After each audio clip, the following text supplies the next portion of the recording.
the Affordable Housing Advocates Group and its new campaign to promote affordable housing. The campaign, I think one of the catchphrases for the campaign is, "Did you know?" And the purpose of the campaign is to speak the truth about affordable housing. And we do that through data, and we do that through having the actual residents of subsidized housing speak, because they are the real reason why affordable housing is a good thing. In keeping with our seminar kind of approach here, maybe if I may, I'll sit down and I'll still use the mic because we're in a big room. But Elizabeth is going to run us through is going to push a button on the PowerPoint here, and we're going to get some of the highlights of the study. Even though Affordable Housing Advocates is a volunteer organization, this is a very professional study. I think you'll agree when you read it and see all the very helpful information that's in it. We start off with the question, what is affordable housing? And our definition, to be clear, is that affordable housing is housing that is in good condition, of course, but housing which does not cost more than 30% of the income of the household living in it. And that's the basic definition, and that's kind of the theme that goes throughout all this information that we have. Now, you hear a lot these days about how there are lots of vacancies and rents are relatively low in the greater Cincinnati area. And if you didn't look into it, you might think that, well, affordable housing or affordable rental housing can't be that much of a problem. But the fact is that despite the fact that rents are relatively low in the greater Cincinnati area, affordability is a major problem. And some of the ways that we illustrate this is by showing a typical income of an individual who is disabled, that the minimum Social Security SSI payment is $674 a month, hardly enough to afford a rent. Another example of the affordability gap is the fact that a family that has one breadwinner, one person working at a decent but low-paying job, really can't afford a typical apartment in the Cincinnati area. In order to afford a typical two-bedroom apartment in the Cincinnati area, you have to earn a wage of about $14.50 an hour, 40 hours a week, in order to afford the average apartment in the Cincinnati area. And there are lots of households that have incomes lower than that, even though members of the household are working.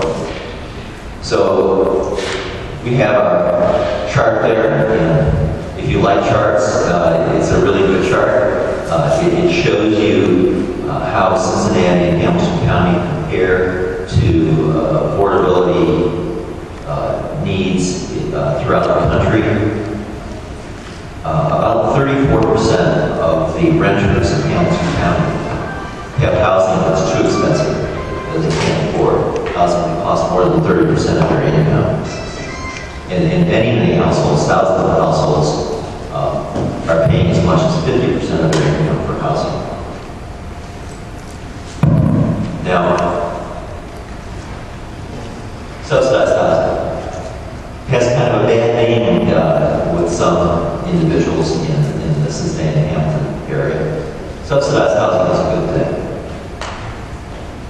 Unfortunately, it only serves about 1 out of every 3 households that's financially eligible for it.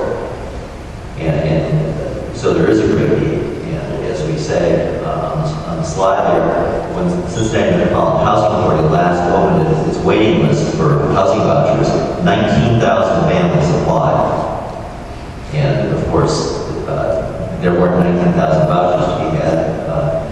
All we were talking about there was an opportunity to get on a waiting list and wait for vouchers to become available as a result of turnover. There's been almost no increase in the amount of affordable housing in the last 10 to 15 years, nationally or in the Cincinnati area.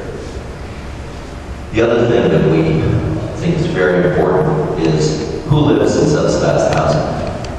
fact is that subsidized rental housing serves senior citizens, people with disabilities, and low-wage workers. And the stereotype that people living in subsidized housing are living off of welfare just isn't true.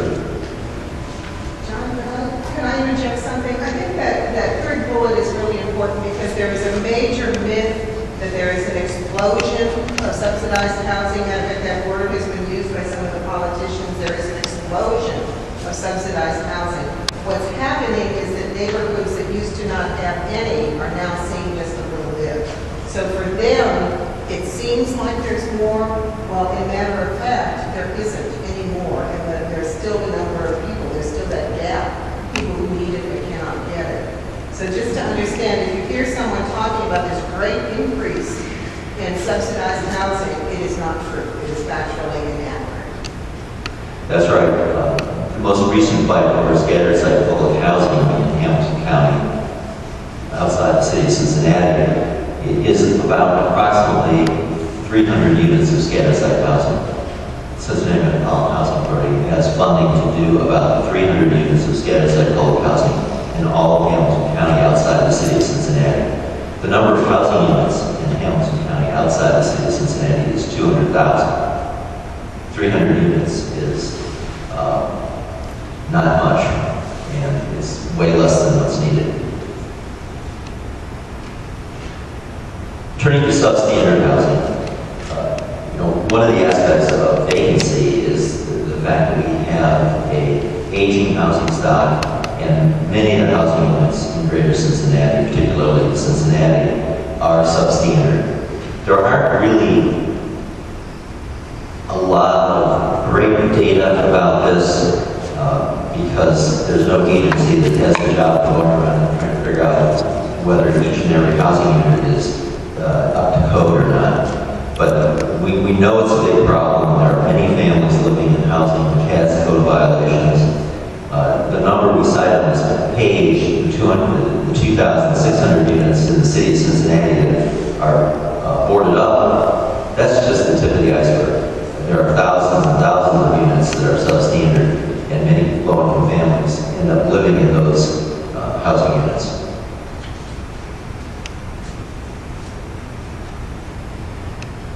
Elizabeth, before I talk about foreclosures, I did want to mention one other thing. Elizabeth was talking about the negative attitudes and the idea of NIMBY not in my backyard opposition to subsidized housing. And I think it's always important to think about what are we talking about when we're talking about subsidized housing. For purposes of this study, we are talking about rental programs, but I think we all need to remember that there's another much bigger subsidized housing program in the United States, and that is the income tax deduction for homeowners. Homeowners, as you all know, can deduct the interest on their mortgage payments every year. The amount of that subsidy now, every year, is $170 billion. $170 billion. The entire HUD budget is about 1/5 of that. The entire budget of the United States Department of Housing and Urban Development, which is not just subsidized rental housing, but also community development programs and other programs, is about 1/5 of that $170 billion figure. So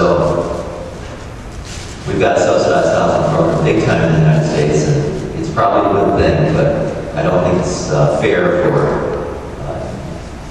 opponents of subsidized housing to ignore the fact that there are lots of subsidies for people who are much better off in this country in terms of housing.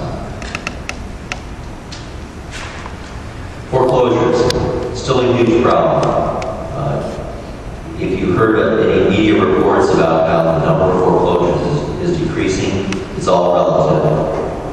Number of foreclosures are still way above what they were 5 years ago. It's still a major problem, and it's going to be a major problem for some time to come.